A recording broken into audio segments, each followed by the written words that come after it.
Girl.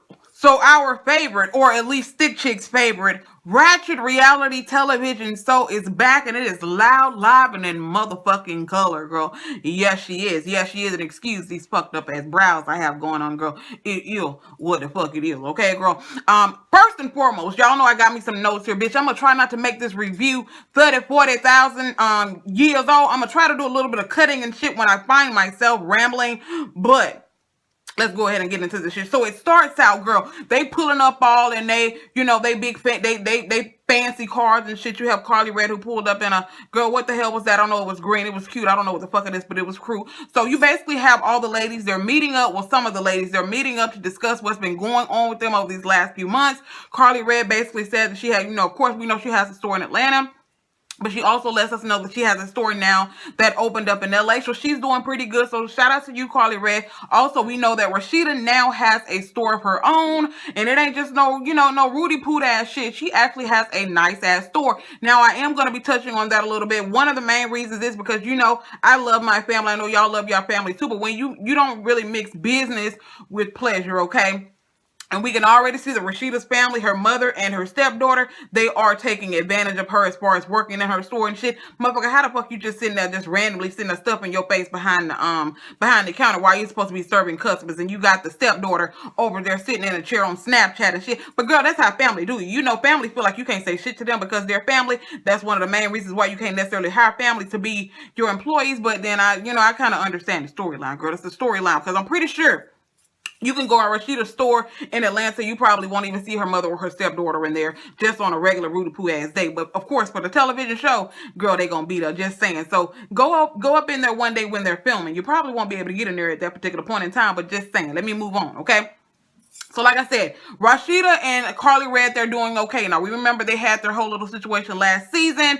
They didn't squash that beef. They back cool now, which is good because, girl, anybody got time for petty ass beefs, especially that, that petty ass scripted shit. So they're okay now and all that shit. And they're also catching up. And you also have Tammy there, who's Waka Flocka's wife. They're there and they're having a little bit of conversation. She basically tells them that now they have an 8-bedroom house. But of course, Walker's not there a lot because he's out working because the girl, he got to bring home the paper. He got to bring home the cheddar. So they just catching up, and they're also going to be having an event for this guy named Dollar. Y'all might try to read me for filth on that because I have absolutely no idea who the Dollar guy is. I do not know. But what I will say is that I am here for his family. I love his family. You have KK, you have Scrap, you have Tommy, who is Scrap's girlfriend, but you also have what the fuck is her name, girl? I wrote it down. Scrap, and you also have Tiara, who is Scrap's baby mama, and girl, he is smashing both of them. Okay, so it's gonna be that's a whole nother storyline within itself. But apparently, this Dollar guys, his family, girl, apparently they are some hardcore people. This KK woman, apparently she was on America's Most Wanted and all this type of shit. So I am here for their storyline. A lot of people ain't really here for them, but I am here for their storyline, girl. Just says this. But we're gonna move on off of them for a really, really quick second. Lil Scrappy is having a girl. Look, we're gonna talk about Lil Scrappy and Young Jock in a minute, girl. They have a bachelor pad. That is a whole nother thing. Let me tell y'all something. I'm here for that shit as well. I ain't saying that they broke, but they might be. You that sugar honey icy. I don't know them people finances, but I'm just saying I think it's girl. I mean, come on, okay. But they have a bachelor pad together. We already know it's going to be a whole lot of shit going on with that situation right there. Because girl, Lil Scrappy has this new assistant. Girl, she is a big booty Judy with a whole lot of dimples in her dude, and I'm here for it, okay. Girl, that's just the type of, people that we have in Atlanta right now. And I'm going to be all over the place with this review. Just saying, y'all know how I do. But girl, we're going to get through the entire thing in this, in this recap and shit right there. But girl, yeah, he got him a new dimple do assistant, girl. Is it ain't it peculiar that you're going to have to go get one with all them dimples in her do, girl? Just a sexy motherfucker, okay? And of course, Young Jock got his eyes on it because, of course, he's not with KD anymore. Just in case y'all did not know that, he is not with KD anymore. So, girl, he is free game to do whatever the fuck it is he want to do. And, of course, now that they have this bachelor pad, we already know that's going to be going down because Scrappy is not with the BAM anymore either. And Erica's not on Love and Hip Hop I talked about that in a tea time video. Now we're gonna move the fuck on. It switches to Lil Scrappy meeting up with Mama D. Of course, this whole scripted shit. He claims that he has not seen Mama D, or they haven't. Well, not that he hasn't seen her. They haven't actually sat down and had a full conversation. You remember Mama D got arrested. I spilled that tea as well. She got arrested for apparently, allegedly dining and dashing. Now she explained the situation because he said they never actually sat down and had a conversation about it. So you mean to tell me your mama went to jail and you never actually sat down? Mama, what you went to jail for? Y'all just lolly-dolly and shit? Storyline again, but I'm here for it. It don't matter. Basically, Mama D said that she didn't dine and that's what it is. Some of her friends took her out for her birthday. She went to the bathroom, and when she came back, they had that motherfucking dipped and left her with a $500 tab. So instead of her, she felt like it was her birthday. They should have been treating her. So she said, basically, she presented the suggestion to the people. I'll pay for my shit, but I'm not going to pay for theirs. So I guess they figured, you still here, so you going to have to foot the bill or you going to carry your ass to jail. So she said that's the reason why she went to jail, because they dipped and left her with the $500 bill and she refused to pay for their meals and their drinks. So that's what that whole little situation was right there. And she's also talking about, y'all know her and old boy got married, okay? Her ex-husband or whatever, the one that got out of jail not too long ago. Girl, he is looking good, just says that. But she also said that it ain't all, flowers and shit in paradise. She said that motherfucker don't like to pay no bills. Girl, let me tell you a little bit of something. Like my daddy say, okay, a man who doesn't work does not eat. I ain't saying that he ain't working, but motherfucker, what the fuck are you doing with your coins, okay? I think the storyline is going to come up with him that he's probably back on some drugs or some shit, girl. I hope not. But what the fuck you mean he don't like to pay no bills? Bitch, I can do bad by myself. Moving on. Scrappy's also telling Mama D that, the whole little situation that went on with him and Erica Dixon with the whole child support situation. He said that Kirk and Rashida were supposed to show up at the hearing. You know how you can have character witnesses and things like that. And apparently Kirk, Rashida, and Scrappy are supposed to be like brother and sister. And they didn't show up at the hearing. So of course they feeling, of course Scrappy is feeling some type of way about that. And Mama D gonna sit there talking about, well, I'm gonna have to go pay Rashida a visit. Girl, sit down, okay? That ain't none of your goddamn business. And number one, I'm with Rashida on that, okay? I am with Rashida on that, motherfucker. This wasn't no goddamn subpoena, okay? This wasn't no subpoena shit. And not only was it not a subpoena, I didn't have this conversation with Lil Scrappy.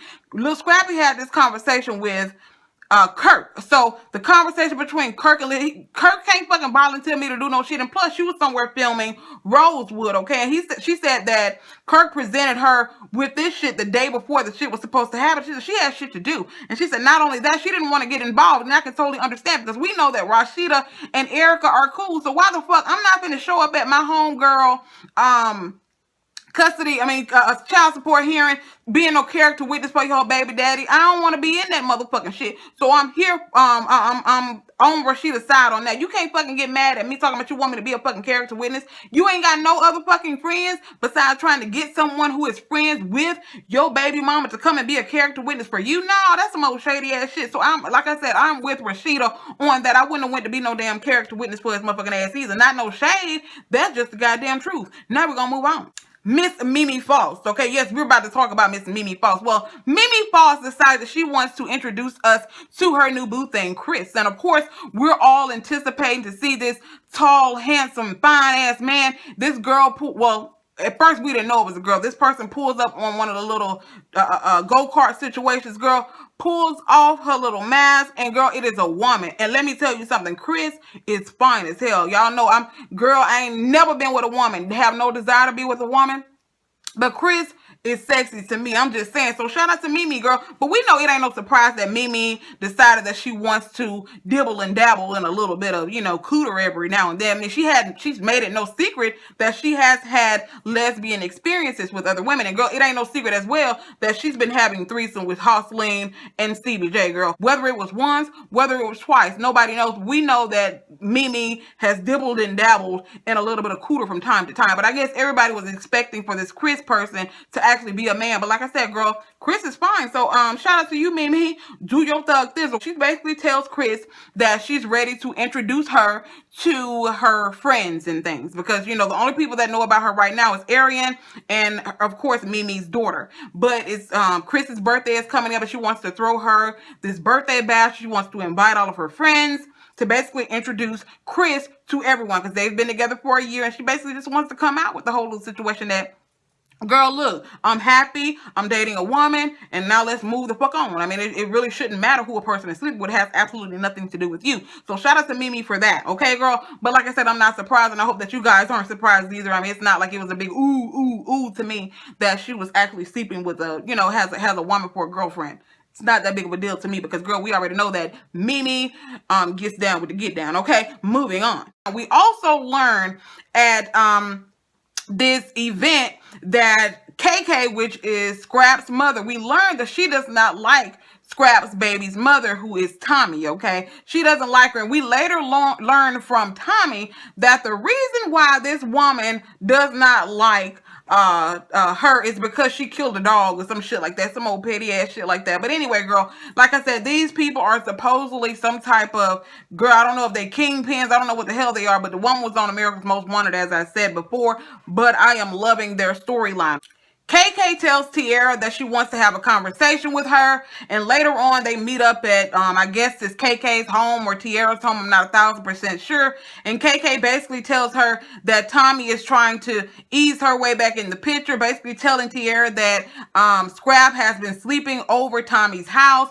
Girl, just a whole lot of shit, some shit that you wouldn't necessarily expect a dude's mother to be telling his girlfriend, okay, that he's still sleeping with his baby mama.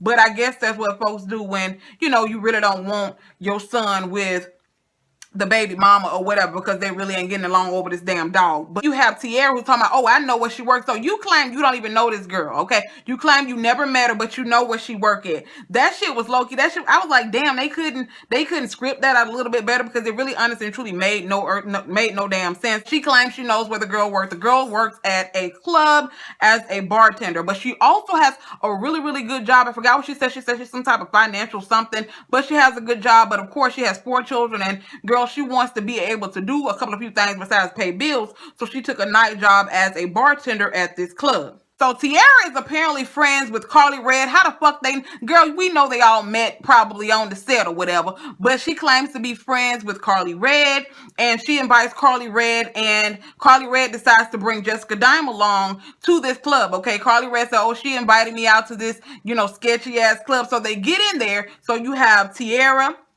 you have Jessica Dime, and you also have Carly Red. They're catching up, and girl, this is when Tierra reveals that she's good friends with Jocelyn, okay? Jocelyn Hernandez. Now, we know Jessica Dime and Jocelyn have had their little situation in last season simply because Jocelyn tried to pretend like she didn't know Jessica Dime from, the script club days. She tried to, low-key shade her.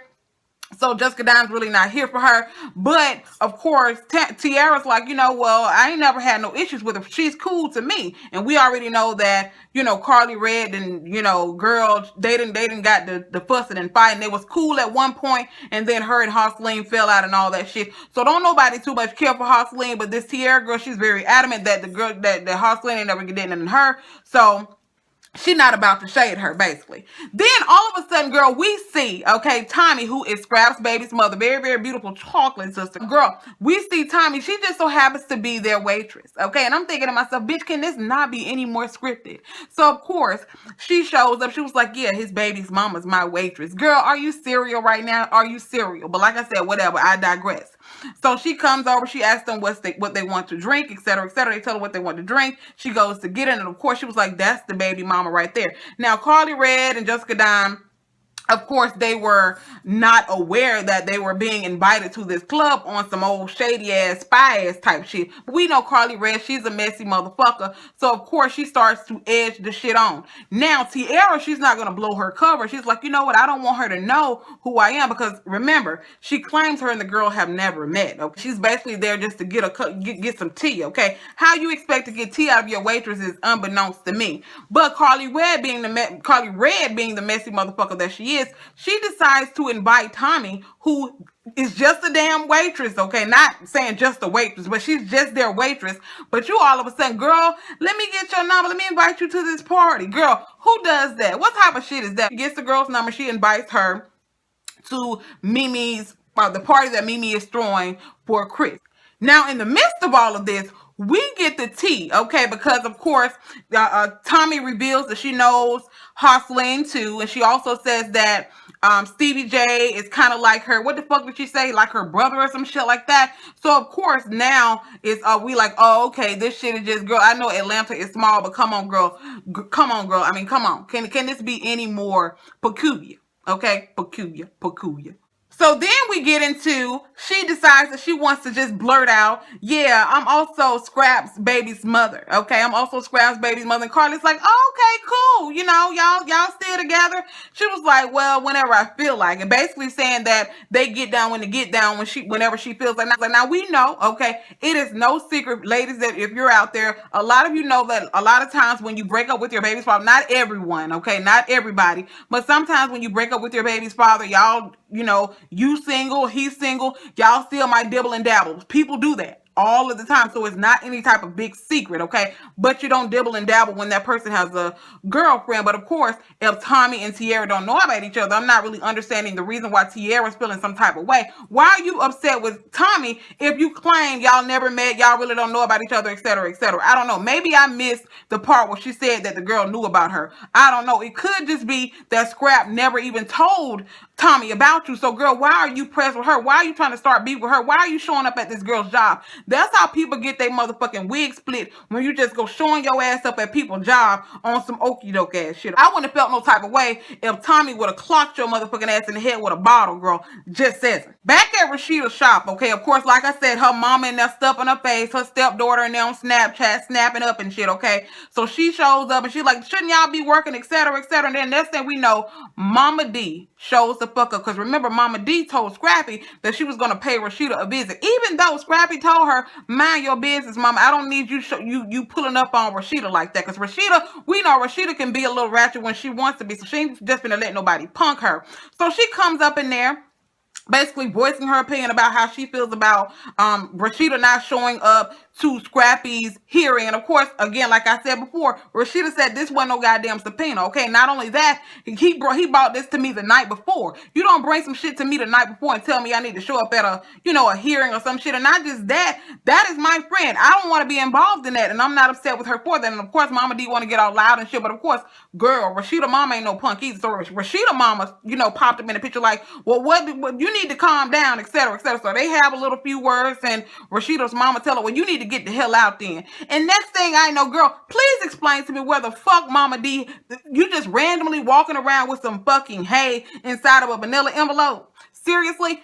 At first, girl, I thought her ass was going crazy too. Rashida was like, somebody need to come get this crazy old ass woman out my damn shop. Mama D pulls out some fucking hay, lays that shit on the floor, and of course they standing back like, what the fuck is going on? Is this bitch pulling out some goddamn voodoo type old shit? You know what I'm saying? She puts some hay in the middle of the floor and tells Rashida's mother, next time you decide to lay a old rotten ass egg, she said, you need to sit on this hay. Bitch, I died. I'm not even gonna lie. It was low-key kind of funny to me, but I'm thinking to myself, so you seriously walking around with this, randomly walking around with hay in your fucking purse, girl? Seriously?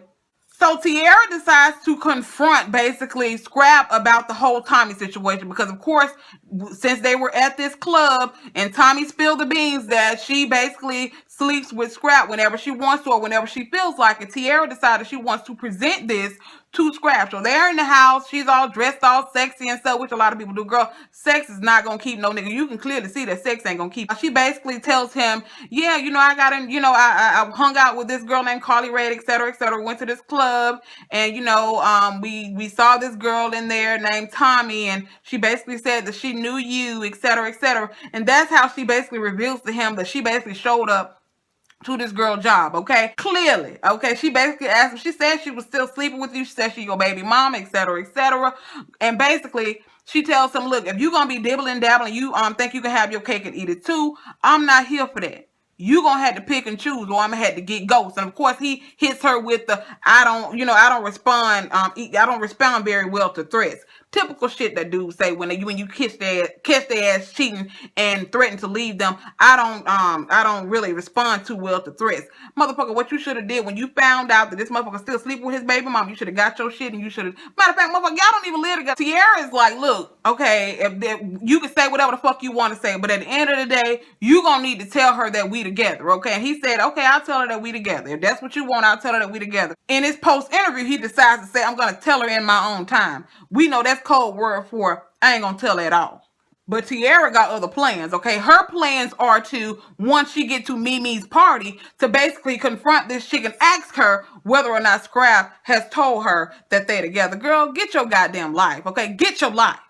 So now we are at Mimi's party. And of course, Mimi has to show up all dramatic and shit. She walks in with some dudes. Of course, Chris is with her, but she walks in with some dudes. I don't know if maybe she was just trying to throw people off, of course, throw people off to make them assume that the dude was her man, handsome dude that was with her. And of course, Chris was with her as well. So she shows up and, waving at people. Hey, how you doing? All this type of shit. Then she gets on the microphone. And she tells them, y'all know I done been through a lot and I done put up with a lot with these dudes, et cetera, with Stevie J, with Nico. And basically, I'm just ready to be happy. And she was like, I just want to introduce y'all to Chris. And we know Chris is it's a universal name, a male or female's name. So she introduces Chris and everybody's like, ooh, trying to act fucking surprised. And of course, everybody is cool with it, as they should be, because it's none of their fucking business who the hell she's sleeping with. It's not gonna make or break you who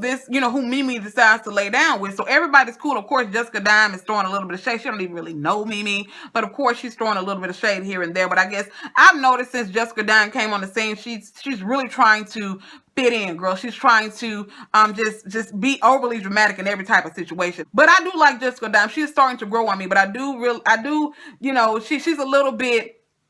Sometimes she do a little bit too much, okay? Kind of like the situation when she was taking up for Carly Rae. You had literally just met Carly Rae, and you was literally ready to fight somebody over Carly Rae. And we all know that Carly Rae is a messy ass girl. So I'm just waiting for the day where Carly Rae do some old fucked up ass shit and Jessica Dime turn on her ass. Then you gonna really look at yourself like, damn, I was seriously about to sit there and fight somebody over Carly Rae. A girl who I literally just met a couple of days ago. I was really sitting there about to throw down and fight for this chick who I barely even fucking know. Okay, but I digress. And of course, right at the end of this whole situation is when Tommy walks in the door. Okay, that's when Tommy walks in the door. And of course, on next week's episode, we find out that Stevie J possibly has another baby, girl. Stevie J possibly has another baby, and I think it's going to probably turn out to be his because, of course, we see Mimi with her, "You have hurt me to the core. You have done something to me that you can never erase." That's the same shit you said with the whole Jocelyn situation, okay? But I guess maybe this situation, the fact that he has a daughter who possibly is the same age as their baby, I'm not 100% sure what she's all upset about, girl, because you and Stevie J are not together. But, of course, you just so happen to randomly have a fucking paternity test in your purse. Really though? And of course the woman said, "Oh, you want me to take a paternity?" She said, "You want to see my daughter?" And I haven't seen her, but I'm pretty sure that little girl gonna come out there looking exactly like Stevie J. That's the girl that I can't wait till next week. And girl, Carly Rae is dating Life Jennings is no secret. And girl, next week's episode is gonna be off the motherfucking chain. Hopefully they don't sit there and wait until the end of the episode to sit there and try to show us the juicy shit, which most people do. But okay, Life Jennings basically is telling Carly Rae that he wants to take their relationship to the next level. He opens up a box that has a rock in it, and bitch, Carly Rae fucking thanks, bitch. Did you see how she just bloop hit the floor like a fucking sack of potatoes? I'm talking about, girl, just bloop. So I don't know if her motherfucking name was acting or if she really did fall the fuck out. That was pretty much what happened on this week's episode of Love and Hip Hop Atlanta, Season 5, Episode 1 of Kings and Queens or something, whatever the fuck it's called, girl. It really doesn't even matter. Y'all can see the title of this video, but I am here for it. Look out for my Love and Hip Hop reviews every single Monday. I will, and I promise that I will be in here with these Love and Hip Hop reviews. Get your life, and I'll see you in the next video. Peace.